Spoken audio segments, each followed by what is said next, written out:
When citizens turn to their own activism because the state is clearly failing them, the answer is not to label them vigilantes, but to fix the problem that gave rise to it. When over 1 million young people apply for 5,000 SERP vacancies, it is a crisis that should be declared a national disaster. Over 3,240 jobs occupied by foreign nationals ka-education. Yet, i-GNU ithi ke prioritize ama-South Africans. 3,240 families abahleli abanganayo imisebenzi ngenxa yenu. Kodwa nithi ke nani khulisa umnotho. Inganekwane. Do you know how many young people in this country have sleepless nights, depressed, anxious, refreshing their emails, refreshing their spam emails, trying to look for that one positive email out of the 100 interviews that they participated in that particular week? Where were you born? I was born in Harare, Zimbabwe. So you are Zimbabwean? Yes. The position of principal of the college, is it a scarce skill? I don't know. I'll tell you, it's not. Where is your CFO born? Zimbabwe. We need to prioritize and put South Africans first. That is not xenophobic. Us putting South Africans first is being patriotic.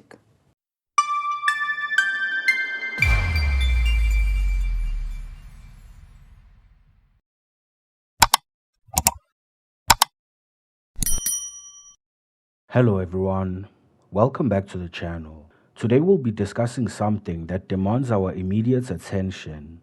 I recently saw a segment on Newsroom Africa revealing that 7.7% of employees in our universities, TVET colleges, and CET colleges are foreign nationals. They frame it as internationalization for critical skills. But make no mistake, this is unacceptable, completely unacceptable. With millions of qualified South Africans unemployed and struggling, there's no room for debate.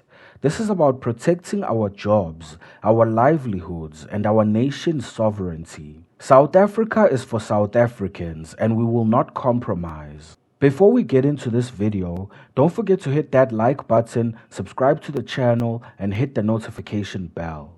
Let's dive in. Parliament's Higher Education Committee has warned universities and TVET colleges not to abuse immigration or labor laws. It comes after concerns that some institutions are hiring foreign nationals for jobs that are not listed as critical skills. Now, while many qualified South Africans do remain unemployed, the committee says schools must follow the law and improve their vetting processes. Tebogo Letseya is the chair of the Portfolio Committee on Higher Education and joins us now for more. Tebogo, I don't know if we can maybe just start by highlighting how big a problem this really is. How much is this happening? Good morning to yourself, Arabidot. Good morning to the viewers of Newsroom Africa, and thanks for having us. I think, yesterday when we were at the meeting with the department, it was actually the second attempt. We attempted to have this meeting. So you'll remember that last year we went to the university, CUT, Central University of Technology. This is where really this thing came to the fore before us, and then a lot of South Africans shared a lot of stats saying so many foreign nationals are employed at this institution and that institution. We then decided maybe let's dig a little deeper, and then talk to the department to get us this statistics. I mean, how many foreign nationals are employed in each of our institutions, be it at universities, TVET colleges, and CT colleges? What kind of work are they doing there? Is it critical skills and all of that? And then the department took long to get us this accurate information. We then decided let's have a joint meeting with Home Affairs, which is responsible for putting together the critical list, skills list of the country, and the Department of Labor, which is the custodians of the Employment Act, of either the Immigration Act or the Employment Service Act of this country. What then happened in the meeting is that the department presented the statistics. At our universities, they presented the statistics that about 7.7% of the employees at our institutions are foreign nationals. Obviously, they've got this principle that they call the internationalization policy, which means that they have a responsibility to bring in international talent, which is what we are not fighting against, as long as it follows the rules of the country.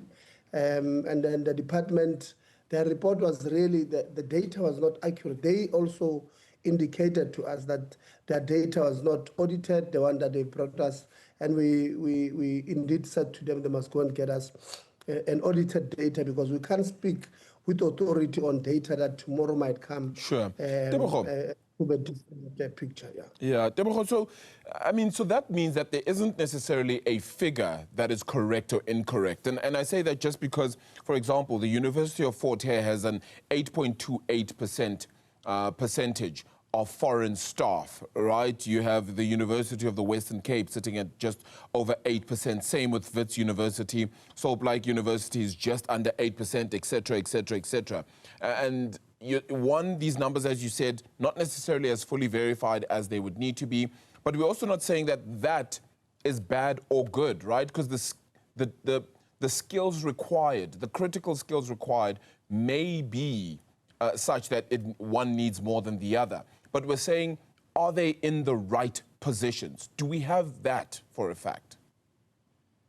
Yeah, no, thank you very much. In fact, maybe I should have said that the unverified data that the department gave us was on the non-permanent staff members. So everything else on the permanent staff members of the universities, the department informed us that those ones are verified because they were audited in the previous financial year. So the ones that are not verified are the temporary staff members. But Home Affairs then clarified how they give one a work visa in South Africa. So one, you must be offered a position in South Africa.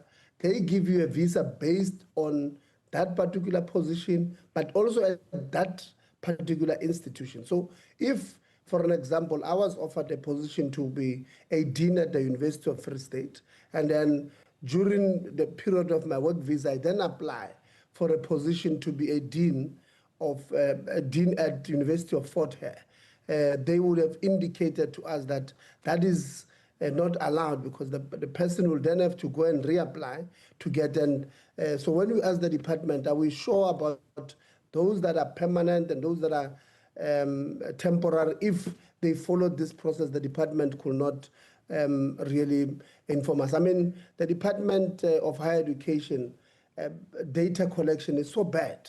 Because, as for an example, they could not even understand a simple, difference between permanent residency and a naturalized South African. Because permanent residency, they do have an ID, but the ID at the end there would have a 18 instead of the 08. You and I, our IDs are 08. The last three numbers, they start with 08.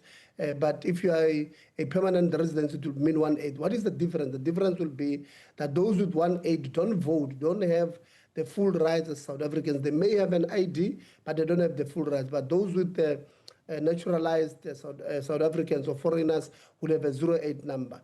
What is the difference there in terms of employment? It will mean that those with 08 ID number, they have full rights as South Africans, and those without, they are not. Now, the department would then learned yesterday that there's a guy who was a principal here at the College of Cape Town. Very bad. I mean, there's a report that came out now that indicated just bad things. When Trump says bad things are happening there, bad things were happening at the College of Cape Town. What did the department do? The department comes and says to us that they have shortlisted this person who, number one, is not a naturalized South African, but a permanent residency South African. Sure. When South African had applied for that particular job. So this is just an example that the department don't understand what they're doing. And we are going to follow up on that particular issue because we have then informed them that if they don't do it well, we'll then have to open cases because they are clearly fumbling on the Immigration Act. So that means this is going to be a very lengthy process, though, because it's a lengthy investigation, one, to find the credentials, to ensure that it isn't a critical skill or part of the critical skills measure, and that the university did or tried to make the best possible case to find that employee or the person in that slot elsewhere, particularly in South Africa, as you made note of. Are we saying then that the hiring practices overall of universities, of TVET colleges, etc., need to be re-looked at and applied more stringently?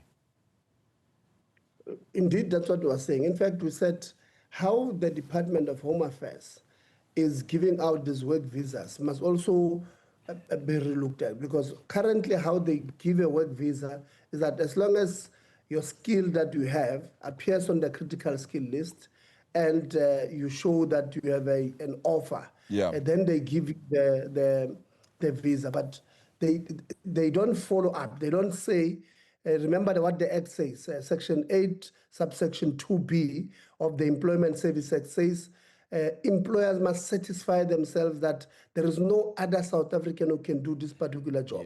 So the Home Affairs was not following that particular. So we then said, with the Department of Employment and Labor, we must again reconvene within the next month or so and have this meeting. This meeting now must then say, okay, because you might find that there are doctors who are neurosurgeons, for an example, critical skill, but a hospital might be offering them position when there's a South African who can do that. Because remember, the critical skills list says only if there's no South African who can do this particular job.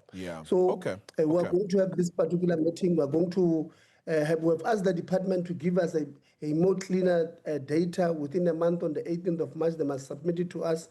And then after that, we'll then convene. And then we'll take that report, submit it to Parliament, and ask Parliament to have a proper discussion on it. So first off, let's talk about that 7.7% number.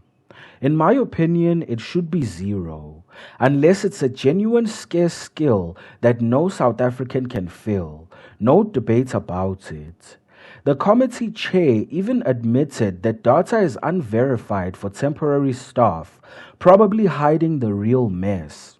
They mentioned universities like Fort Hare at 8.28%, Western Cape over 8%, Wits under 8%. But even these so-called low numbers are a slap in the face when our unemployment rate is over 30%. Qualified graduates are stacking shelves or driving taxis, while foreigners are being lecturers, deans, and principals. And it's not just education. Foreigners are slipping in where locals should be, even in health. We've got Zimbabweans and other foreign doctors everywhere. We're literally being taken over, straight up colonized. When citizens turn to their own activism because the state is clearly failing them, the answer is not to label them vigilantes, but to fix the problem that gave rise to it. We have had 8 years as president of this country.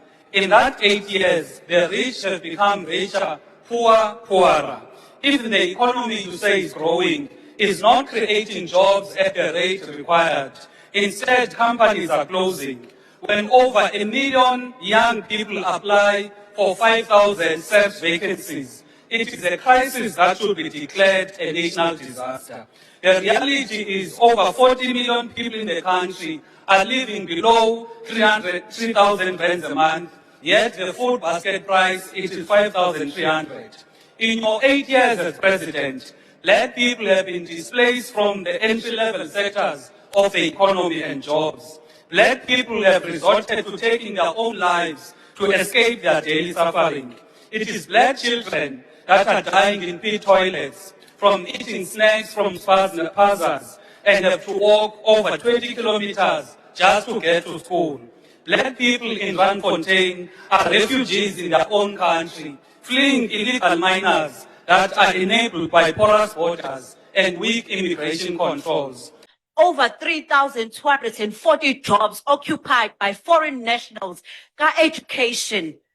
Yet, iGNU ithi ke prioritize ama-South Africans. 3,240 families abahleli abanganayo imisebenzi ngenxa yenu. Kodwa nithi ke nani khulisa umnotho. Inganekwane.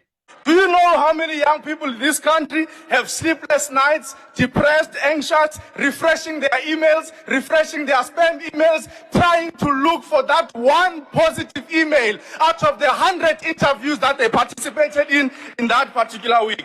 Mr. President, these are just a few CVs which are gathering dust in our communities. But there are many other millions of CVs of young people who are unemployed in this country. And from now onwards, we are going to rally the youth of South Africa to physically deliver CVs at the doors of the union buildings, at the doors of parliament, and in the office of Honorable Pede Mantashe. We are going to publicly share your official email addresses, not the fake ones you put on Google, so that the youth can send you all our CVs each and every day until you take the struggle of joblessness serious in South Africa.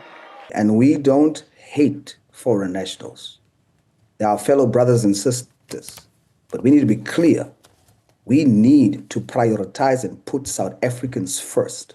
We can't have a situation where South African academics, people who has given their lives to study, that has worked extremely hard and qualifies, and cannot get an opportunity in their own country.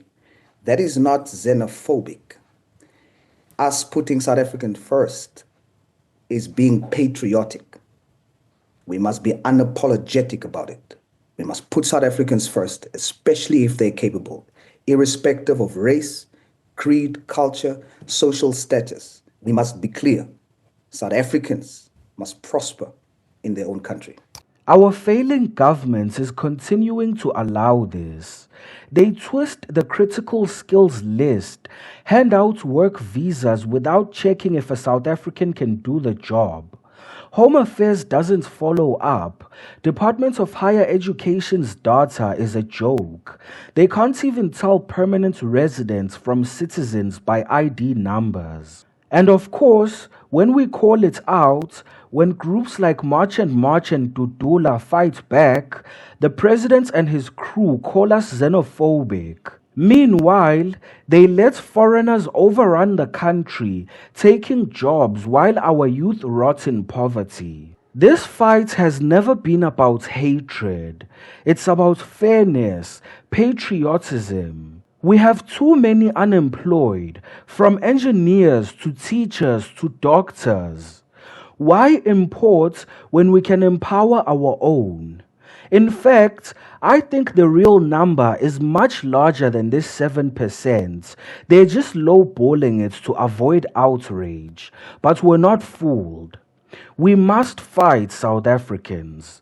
Protest, march on parliament, demand audits, enforce the Employment Services Act. No job for a foreigner if a South African can do it. And come election time, we must vote the ANC out. They failed us on jobs, on borders, and on everything else. South Africa belongs to South Africans, and we must fight for it. Watch the video on your left to see General Tlatla Mkhwanazi dealing with illegal foreigners in KZN. Don't forget to hit that like button, subscribe to the channel, and hit the notification bell. Until next time.